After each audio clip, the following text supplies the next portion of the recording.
what does modesty mean? Yeah, well, modesty is a proper attitude towards greatness, of humility. And so it's the greatness of the body. It is, what modesty is, I think of it as an invitation to contemplation. So it's a woman, at least when we're talking about feminine modesty, is inviting a man to realize there's a lot more about her than just her body. Because her sexual value is great and it's wonderful, but it's not the best thing about her. But because it's so intoxicating, if we see just a little bit too much of it, it can so easily obscure the value of the entire person. And so the virtue of chastity and modesty, one of the things it does is try to order our human values. So yes, your sexual value is good, it's great.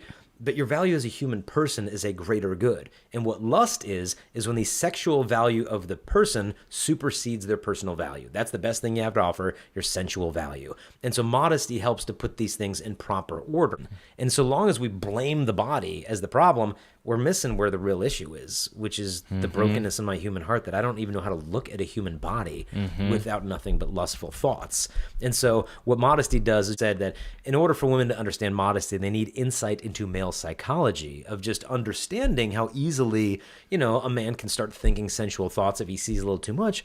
And so what modesty does, it kind of meets him in that weakness and helps him to elevate. Right, because we are our brother's keeper. Yeah. That's the answer to what Cain, right? Yeah. Yes, you are your brother's keeper. Yeah, and strictly speaking, no, you can't cause somebody to sin because that needs to be an act of the will, but you can certainly lead them to virtue, by the way that you dress. You're speaking a message. And so it's modesty is I think it helps a woman find the love that she really deserves. It's not about your body's bad. So when people probably have like real practical questions about this. All right, let's get super practical. Yeah. Like what about tights? What about bikinis? Like what do ladies ask you and how do you respond? Yeah, well, I mean, one, I'll be blunt. Tights are not pants.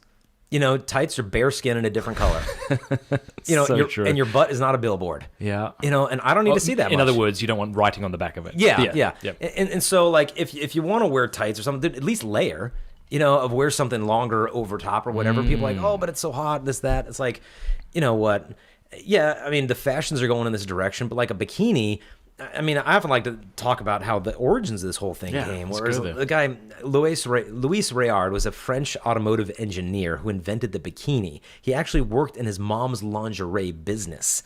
And so he's the guy spending all day around women's underwear. And he thought, well, how do we get them to wear this in public? Let's make it waterproof and call it a bathing suit. And so he invented the first bikini, and he tried to get runway models to debut it in France, and nobody would. Because they're like, we're not stupid. We're not wearing underwear in public because it's waterproof. That's ridiculous. And so he had to find a stripper from a casino in Paris to debut the first bikini because no other model would do it. And so eventually this thing obviously took off. But if you step back and think, well, oftentimes bikini is actually less fabric than underwear. Yeah. And I think, well, we get so sucked into the culture. Well, this is just what people do. And